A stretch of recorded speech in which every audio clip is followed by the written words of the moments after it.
Hola amigos. So I wanted to share a listening task a listening strategy that I've been sort of piloting with my students. I teach levels 1 and 4, and so a lot of students from my level 4 class just coming into coming from level 3 to level 4. I asked them like what were some things that they struggle with, and a lot of them struggle with listening. And I think that's just like across the board. Like normally even in my course, like listening grades tend to like dip a little bit because it's harder, right? It's harder sometimes when you're like listening to like a podcast and you don't have like the visual support. I normally do videos so that students can actually have that visual support, but I mean, that's not reality too. Like if we want to prepare them for the real world, if they're listening to the radio or something like that. So one of the things that I did, and I am working on a very mini blog post about it, it's really going to parrot what I'm saying here. So I broke the listening strategy down into stages.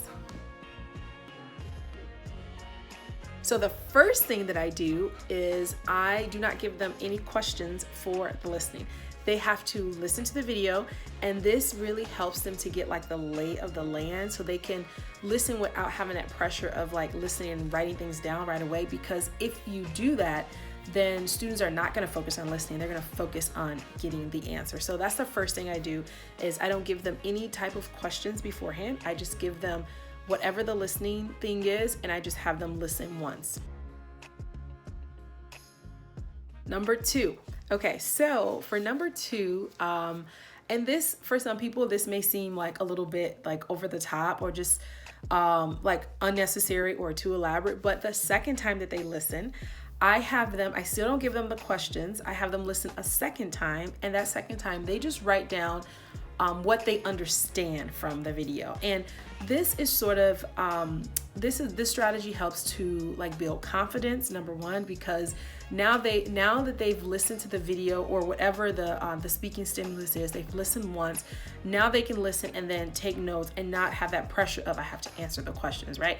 So again, that's that second sort of layer of input, and that helps to sort of ease them into the actual task. All right, my step 4, which actually is going to break down all the other steps, is I like for them to just focus on 1 or 2 questions every time they listen to the audio again. So at this point, so the first 2 times that they listened, that was sort of like, I would count that almost as like a pre-listening or some type of preparatory like activity where they're just kind of listening and getting the lay of the land, listening to like the different like dialects or like accents or something like that. And then what I do is the next couple times that they listen, they only focus on a few questions. So if let's say that I have 9 questions. So they're gonna listen again, and then they're only gonna focus on the first 3 questions. They're gonna listen a second time, they're gonna focus on the second 3 questions.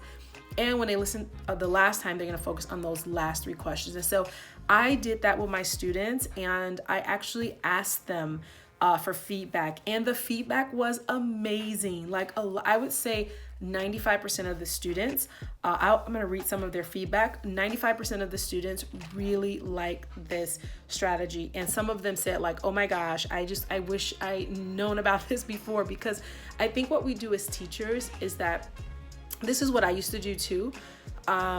I would just give them the listening and give them the questions and just kind of be like, okay, now, you have this, you have X amount of time, so it's kind of on you.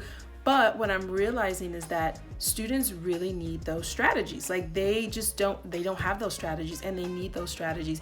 And it really helps to break it down. I think that over the long term, they will get to a place where they can listen and maybe not have to rewind or listen, a number of times. But I also think that reflects like real life experiences, because when I listen to podcasts sometimes, especially if it's like a Spanish accent that I'm not familiar with, I have to rewind a few times. I have to rewind and I have to listen over again so that I can kind of like get the concept. And I consider myself like a pretty advanced speaker of the language, right? Students who are like just coming off the summer and haven't really been like immersed in the language or speaking the language, and just even like it's just not a part. I think something that we forget too is like, yes, we give students all the input in the world, and we make our classes sort of like we adapt to that language context. But when they're outside of our class, they're not immersed in the language, they're not immersed in the culture, and we have to do things to really help compensate for that. So this was a quick listening strategy. These are my like teaching in the trenches type strategies. And so I hope that if you do a listening task with your students, that you can use some parts of this, or if you have another strategy that has been very successful, please share with me. So I'm going to share some of their feedback right now.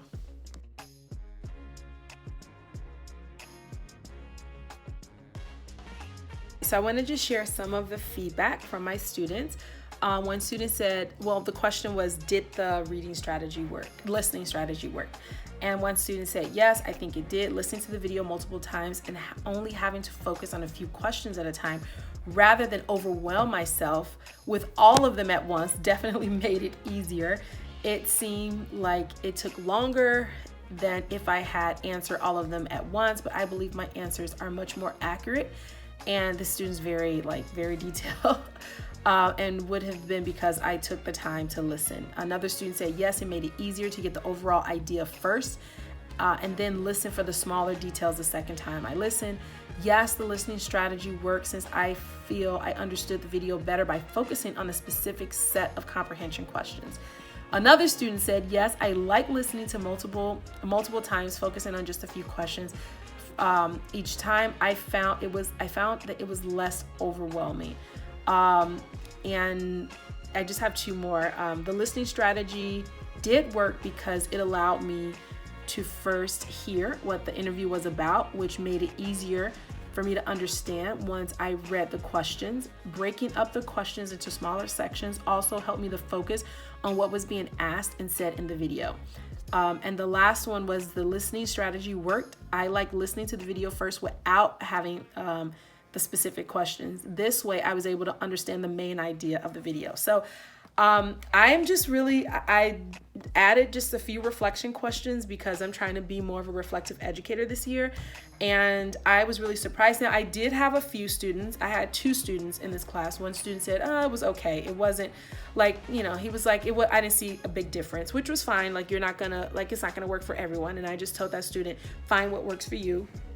And another student, because I didn't do the questions on Edpuzzle, and they were used to doing Edpuzzle in their previous Spanish class, which they will do Edpuzzle in this class, but we just don't have we don't have the subscription for our district yet. And so the student was like, I would have preferred to answer this on Edpuzzle, so, but it was really good. So I hope it works.